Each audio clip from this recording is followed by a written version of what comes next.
একটা মানুষ যখন নিজেকে খোদা ভাবা শুরু করে তখন সে পুরো পৃথিবীর জন্য একটা দুঃস্বপ্ন হয়ে যায়। দি বয়েজ সিজন 5 এপিসোড 4 এর এক্সপ্লেনেশনে এমনটাই দেখা যায়, যেখানে হোমল্যান্ডার এখন আর ক্ষমতা চায় না, সে চায় মানুষ তাকে পূজা করুক। ডিম আর এইদিকে বিলিয়ার তার ডিম ঢুকে পড়ে এমন একটা জায়গায় যেখানে গেলে মানুষ আর মানুষ থাকে না। আমি আছি মাস্টার মুভি এক্সপ্লেনার, চলো শুরু করা যাক আজকের মুভি এক্সপ্লেনেশন। হোমল্যান্ডার নিজের রুমে দাঁড়িয়ে ফায়ার ক্র্যাকারকে ডেকে আনে কথা বলার জন্য।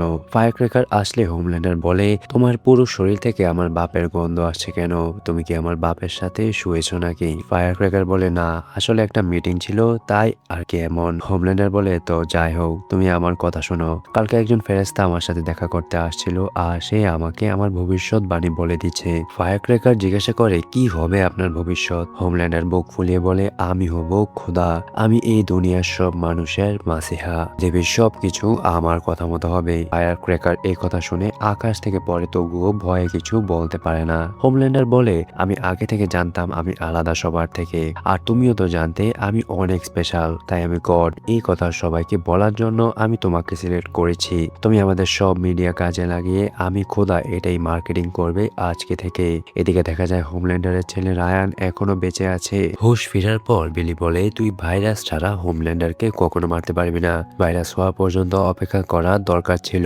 তুই আমাদের সবচেয়ে বড় হাতিয়ার, তাই মনে রাখিস হোমল্যান্ডারকে মারার আগে উল্টো পাল্টা কিছু করে নিজে মরিস না। রায়ানের এই কথাগুলো পছন্দ হয় না। সে বলে, আমি অন্তত পক্ষে চেষ্টা করছি মারার জন্য, আর তোমরা তো সেটাও করো না। তারপর রাগ করে রায়ান বিলির কাছ থেকে চলে যায়। বিলির ল্যাবে ফ্রেঞ্চে ভাইরাস বানানোর কাজ শুরু করে দিয়েছে। ভাইরাস হতে এখনো 10 থেকে 12 দিন লাগবে, তাই হিউই বলে এই সময় আমাদের উচিত পোর্ট হারমোনি থেকে ঘুরে আসা। ওইদিকে V1 থাকলেও থাকতে পারে। ফ্রেঞ্চি বলে, এমনও হতে পারে পোর্ট হারমোনিতে কেউ V1 শরীর নিয়ে বসে আছে, যারা খবরে দেখানো ওই লোকগুলো টুকরো টুকরো করে কেটে ফেলেছিল। হিউই বলে, আমাদের এসব ভেবে বসে থাকলে লাভ হবে না, কারণ মিস্টার এডগার হোমল্যান্ডারের কাছে বন্দি, তাই শিওর হোমল্যান্ডার ওনার থেকে পোর্ট হারমোনিয়ের সকল ইনফরমেশন নিয়ে ওইদিকে চলে যাবে। আমাদের আগে যদি হোমল্যান্ডার V1 পেয়ে যায় তাহলে কখনোই তাকে মারতে পারবো না। সোলার বয় সিস্টার সেজের সাথে কথা বলে জানতে পারে হোমল্যান্ডার পোর্ট হারমোনিতে গিয়েছে। সেজ বলে, এডগারের সাথে হোমল্যান্ডার অনেকক্ষণ কথা বলেছে, তাই আমাদের মনে হয় পোর্ট হারমোনিতে V1 পাওয়া যেতে পারে। আপনাকেও তো ফার্স্ট ডোজ পোর্ট হারমোনিতে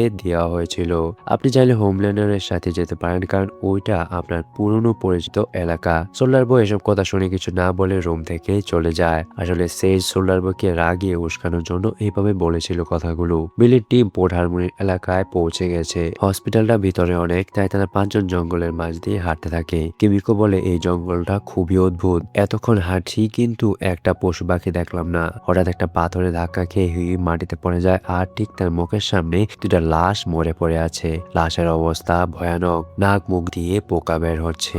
এমন সিন শুধু দা বয়েজই দেখা সম্ভব। মিল বলে, এই লাশগুলো দেখে একটু সন্দেহ হচ্ছে, শিওর কিছু একটা ঝামেলা আছে এদিকে। লাশগুলো পেটের মাঝখান দিয়ে গাছের শিকড় বের হয়ে আছে, দেখে তো মনে হয় তারা এই জঙ্গলে শিকার করতে এসেছিল। বিলি বলে, জলদি এদিক থেকে চলো, নাইলে আমাদেরও একটু পর এই অবস্থা হতে হবে।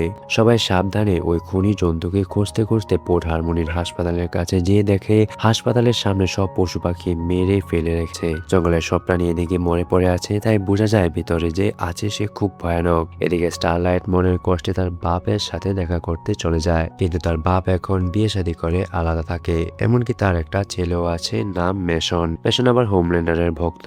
সে জানে স্টারলাইট মানে টেররিস্ট, তারা খারাপ মানুষ, তাই সে তার সৎ বোন স্টারলাইটকে আজে বাজে কথা বলে। স্টারলাইট রেগে চলে যেতে লাগলে তার বাপের নতুন বউ বলে, স্টারলাইট তুমি আসছো, আজকে দিনটা থাকো, একটু রেস্ট করো, আমি তোমার জন্য খাবার বানাচ্ছি। এরপর স্টারলাইট তাদের সাথেই থেকে যায়। মেসনের রুমে গিয়ে দেখে মেসন খুব সেক্সি সুপসের ছবি রুমে লাগিয়ে রেখেছে, আর এগুলো দেখে সে সকাল বিকাল হ্যান্ডেল মারে। স্টারলাইট বলে, যাক ভালোই হয়েছে আমার পিক লাগাও নাই, তাইলে স্টেপ সিস্টারকে দেখো হ্যান্ডেল মারতে। এই কথা শুনে মেসন চুপ করে হাসে। এদিকে ফায়ার ক্র্যাকার তার টিম মেম্বারদের সাথে মিটিং করে কিভাবে হোমল্যান্ডারকে মানুষের সামনে খোদা হিসেবে আনা যায়। অনেকে অনেক রকম বুদ্ধি দেয়, কিন্তু একটাও কাজের না। হঠাৎ ফায়ার ক্র্যাকার বলে, হোমল্যান্ডার হবে না আমেরিকান মানুষদের খোদা, আমেরিকার মানুষদের কথা শুনবে, আমেরিকানরা যা চাইবে সে তাদেরকে তা দেবে, আমেরিকানরা পুরো দুনিয়াতে রাজ করবে, তখনই তো মানুষ হোমল্যান্ডারকে খোদা মানা শুরু করবে। এরপর আস্তে আস্তে এটা সারা দুনিয়াতে ছড়িয়ে যাবে। এটার নাম হবে the Democratic Church of America. বিলিরা পোর্ট হারমোনির হাসপাতালে গিয়ে খুঁজতে থাকে, কিন্তু সমস্যা হচ্ছে তারা সবাই কেমন জানি কোথায় রেগে যাচ্ছে।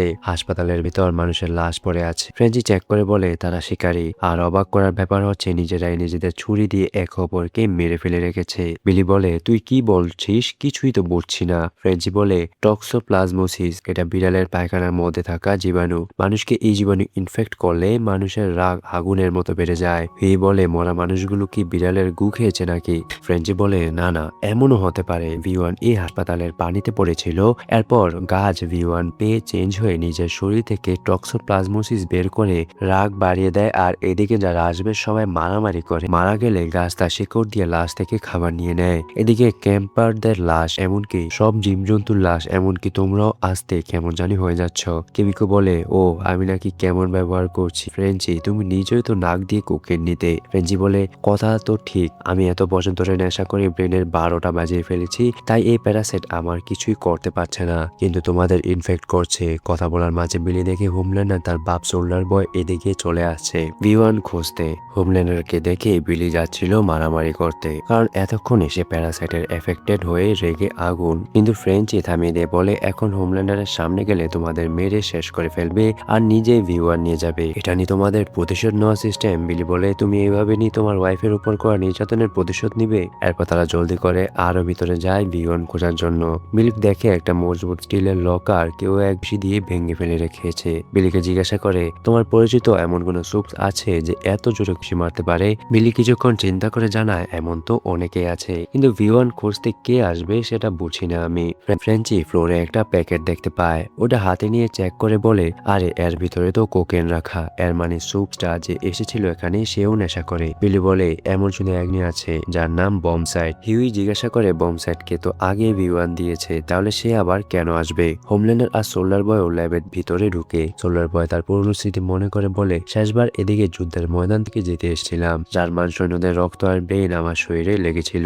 এজেন্ট ভট আমার মতো সবচেয়ে শক্তিশালী মানুষকে V1 দিয়েছিল। আমি তোমার মতো কান্নাকাটি করার নরম মনের ছোট মানুষ না। হোমল্যান্ডার তোমার তো নিজেরই কলা দাঁড়ায় না, তাহলে তোমার এত ফেমাস হয়ে লাভ কি যদি মেয়েদের খুশি করতে না পারো? এটা শুনে হোমল্যান্ডার রেগে গিয়ে বলে আমার এই কলা দিয়ে তোমার গার্লফ্রেন্ড স্টোমফ্রডকে হাটের মধ্যে খুশি করে এরপর আমার এই ভিজা গলা বের করে তার গালে মুছেছিলাম। এই কথা শুনে সোল্ডার বয় আর বলে না, চুপ করে থাকে। এই দুজনকে প্যারাসাইট গুলো অ্যাটাক করা শুরু করেছে। হোমল্যান্ডার তো সোল্ডার বয়ের নামে যা আসে উল্টা পাল্টা বলতে থাকে। সোল্ডার বয় নাকি অনেক ভীতু ছিল, ভীত হওয়ার সময় নাকি ভয়ে কান্নাকাটি করে প্যান্টে মুটে দিয়েছিল, আরো যা যা বদনাম আছে সব বলতে থাকে। কিন্তু সোল্ডার বয় কিছুই বলে না। হাঁটতে হাঁটতে হোমল্যান্ডার একটা রুমে ঢুকে যায়, তখন সোল্ডার বয় বাইরে থেকে দরজাটা লাগিয়ে দিয়ে ভিতরে আলোর মতো কিছু একটা অন করে দেয়। এরপরে হোমল্যান্ডারের শরীরে কেমন হতে থাকে। সোল্ডার বয় হাসতে হাসতে বলে এটা ইউরেনিয়াম চেম্বার, এদিকে এনে সুটসদের টেস্টিং করা হতো, তারা নিউক্লিয়ার বোমা সহ্য করতে পারবে কিনা। নর্মাল মানুষ এই রুমে 1 মিনিটে মারা যাবে, কিন্তু তোমার বেশি কিছু হবে না, শুধু একটা কুষ্ঠের রোগ হবে। আর কথা শুনে হোমল্যান্ডার দরজা ভাঙার চেষ্টা করতে থাকে। তখন সোল্ডার বয় আস্তে আস্তে বলে তুমি চেষ্টা করে যাও, আমি এখন গিয়ে VA1 খুঁজে বের করবো এবং সেটা নষ্ট করে ফেলবো, তাইলে আর কখনো অমরত্ব পাবে না। এরপর থেকে তোকে আর আমার দেখতে হবে না। অপরদিকে আবার বিলি, হিউই, মিল্ক আর কিমিকোর মাঝে তাদের নর্মাল কথা নিয়ে ঝগড়া শুরু হয়ে যায়। চারজনই একে অপরের সাথে মারামারি করতে থাকে, একদম জীবন নেওয়ার মতো করে, যে যাকে যেমনি পারে মারতে থাকে। শুধু ফ্রেঞ্চি নর্মাল থাকে আর বাকি চারজনকে বুঝায় যে ঠান্ডা হও, না হলে তো তোমরাই তোমাদের মেরে ফেলবে। কিন্তু কেউ কারোর কথা শুনে না, একে অপরের জীবন নেওয়ার জন্য উঠে পড়ে লাগে। কিমিকো ফ্রেঞ্চিকে মারতে গেলে ফ্রেঞ্চি দেয় দৌড়। দালে থাকা গাছের শিকড়গুলো ফলো করে সামনে যেয়ে কিছু একটা দেখে এমন ভয় পায় একবারে ভগবানকে ডাকা শুরু করে দেয়। বিলি হিউকে মারার জন্য খুঁজতে গিয়ে দেখে হোমল্যান্ডার ভিতরে কষ্ট পাচ্ছে। তখন এই সুযোগে বিড়ি মুখে নিয়ে আসতে আসতে বলে তোর কি মনে হয় V1 শরীরে নিয়ে তুই গড হয়ে যাবি?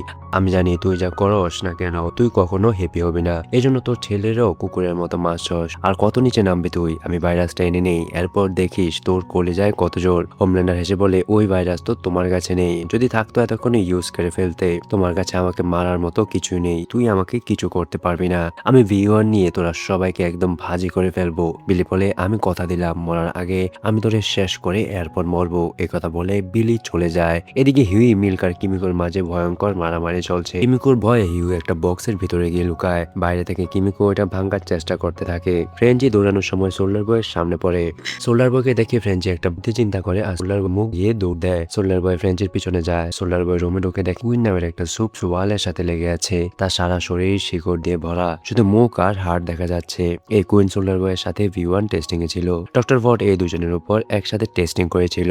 কুইনকে দেখে সোলার বয় বলে, তুই আমারে কতটা ঘৃণা করিস মনে আছে? হ্যাঁ, আমি ছিলাম অনেক বড় লোক, কখনো কষ্ট দেখি নাই বলে তুই আমাকে এত হিংসা করছিলি। ফ্রেঞ্চি বলে, এই শালার মনে আসলে এখনো রাগ আর হিংসা ভরা, তাই সবাইকে একে অপরের সাথে মারামারি করাচ্ছে। ফ্রেঞ্চি সোলার বয়কে বলে, তুই শুধু পারবি এই কুইনকে মুক্তি দিতে, এটাকে শেষ করে দে। সোলার বয় ডাইরেক্ট না বলে দেয়। কুইনের কষ্ট দেখলে তার শান্তি লাগে। এই সময় কুইন সোলার বয়কে অনেক উল্টাপাল্টা কথা বলতো। সোলার বয় বলে, দেখ তুই এখন কোথায় আর আমি কোথায়। ফ্রেঞ্চি অনেক বোঝানোর ট্রাই করে, তবুও সোলার বয় রাজি হয় না। দেখে ফ্রেঞ্চি এখন সোলার বয়কে খোঁচা মেরে কথা বলে রাগ তোলার চেষ্টা করে। সোলার বয়কে বলে, জানোস কুইন তোকে কেন এত হিংসা করে? কারণ তুই একটা বোকা, আসল হিরো তো কুইন। তুই তো শুধু ড্রেস পরে সেজে গুজে থাকা একটা খেলনা। এরপর তুই তোর বাপের টাকা দিয়ে হিরো হয়ে গেছিস, আর এই কুইন এখনো চলে আছে। কুইনের জায়গায় তো তোর এমন কষ্ট পাওয়ার কথা ছিল। তোর থেকে বড় ভীতু আর কেউ নেই। এই কথাগুলো শুনতে সোলার বয়ের রাগে পাগল হয়ে তার শরীর থেকে আগুন বের করে কুইনকে একদম জ্বালিয়ে শেষ করে দেয়। কুইন মরার পরই সবার রাগ একদম নর্মাল হয়ে যায়। এতক্ষণে কিমিকো হিউর পিছে পড়েছিল, সেও হিউকে সরি বলছে।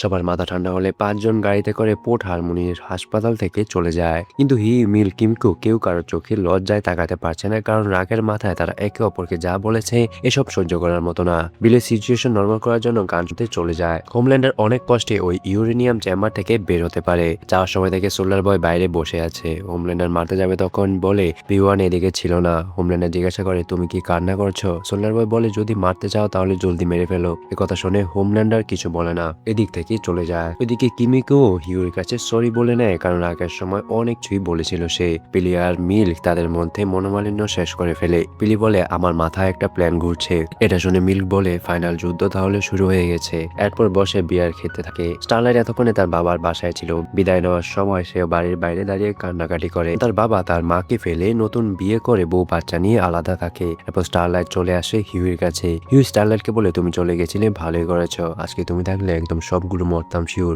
এরপর তাদের মাঝেও সব ঠিক হয়ে যায়। এগে হোমল্যান্ডার আর তার টিমকে কাজে লাগিয়ে টিভিতে আমেরিকার মানুষদের সামনে নিজেকে গড হিসেবে তুলে ধরে। তার সাপোর্টাররা তাকে খোদা মানা শুরু করে দিয়েছে। এখন যারা তাকে গড মানবে না তাদেরকে ধরে মারা হবে। আর এদিকে এপিসোড 4 শেষ হয়।